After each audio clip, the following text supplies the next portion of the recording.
अरे पवनवा मतलब झांट कह बारू खार ले बेला कौन बारू खार ले बेला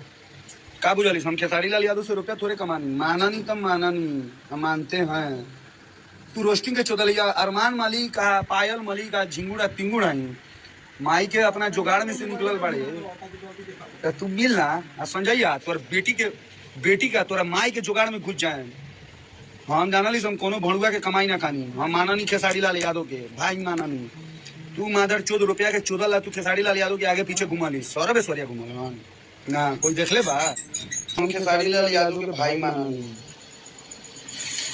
तू रुपया ले के महीना पर खटली आज ले में घुस में पिछवाड़ा बड़े निकल जाए पहले तोरा गड़िया हम तोरा फोन गनिया माडर चोट तू हमरा गड़िया होत रहे तो तू खेसारी लाल यादव से रुपया कमा ली हम खेसारी लाल यादव के भाई माना नहीं। तू रुपया ले के महीना पर खटली आज ले भूसड़ी वाला तोरा कोई गाड़ी दे ले बा ना गाड़ी सबसे ज्यादा अगर खेसारी लाल सुन ले बड़न तो अखिलेश कश्यप सौरभ ऐश्वर्या के दूरा पे पुलिस चढ़ल बा। यही मादर चोद के नंबर अभी बोले हम सजैया के पहले को वीडियो दिखाओ तनी देता भाई मोबाइल केरा नंबर पे लिंक भेजी है कारे भी सलवा तोरा टीमुआ में मादर चोद कोनो के माई इतना दूध पियले बड़े कि शरीरवा से बतिया है तू भैया के मसूरिया कहता रे पवनवा हम नेपाल में माई के तोहर कदम हम खाल याद रखिए नेपाल खाल के तू बंदी पूरा वीडियो भेज बंद करवा का सभी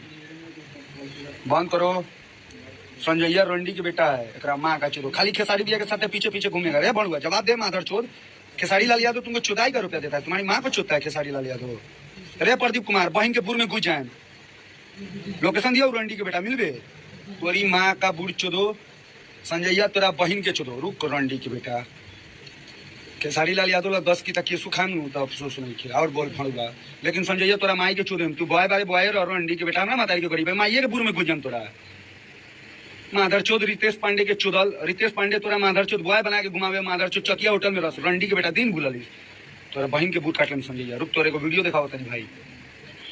ई रंडी के बेटा विशाल ए प्रदीप बहन के बूर में काट ले बहु झाट सहित तोरा माँ का बूढ़ चोदो दीदिया के बूढ़ हो फूलल तोरा माँ का चोदो भाई हम अभी एगो वीडियो देखे हैं भाई लोग वीडियो आपके सामने हम चला रहे हैं चलिए रंडी के बेटा लाइव आयल रहा था मानी नेपाल में भाई लोग नेपाल में है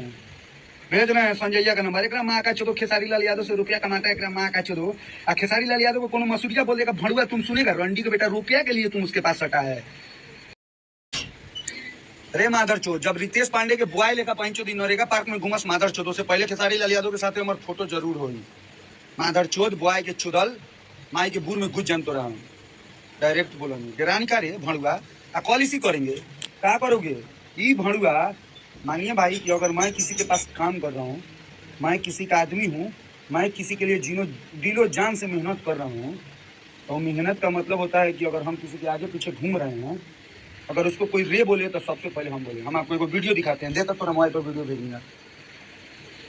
नादर चौथ नेपाल से लाइव बनी